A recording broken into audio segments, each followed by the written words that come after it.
మీరు మా ఇంటికి వచ్చారనుకోండి, ఓ గదిలోకి వచ్చారు, నేను ఓ పంచ కట్టుకుని లాల్చీ వేసుకుని మెళ్ళో పూలదండ వేసుకుని ఇంచున్న పెద్ద చిత్తర ఓటు ఉంది అక్కడ.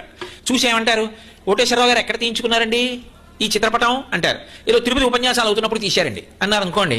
ఆ పక్క గదిలోకి వచ్చారు, వచ్చేటప్పటికి నేను పైజమా వేసుకుని దాని మీద ఒక పెద్ద లాల్చీ వేసుకుని మెళ్ళో ఉత్తరీయం వేసుకుని నించుని ఉన్నాను. అబ్బో ఇది ఎక్కడ, ఇది పంచి కట్టుకోకుండా ఇలా పైజమా లాల్చీ వేసుకుని ఎక్కడ ఉన్నారండి, ఇది ఎక్కడ తీసుకున్నారండి అన్నారు.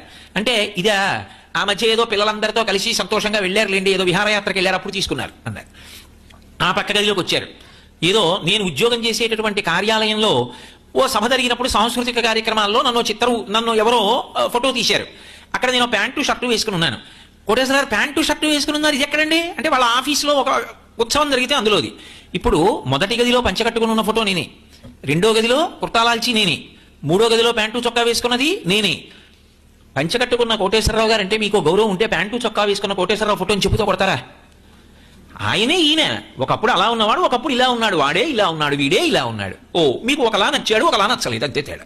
మొదటి గదిలోదే బాగుందండి, అలాగే మేము అలవాటు పడ్డాం ఆయన్ని చూడడానికి, ఇలా చూస్తే ఏదోలా ఉంది అన్నారు.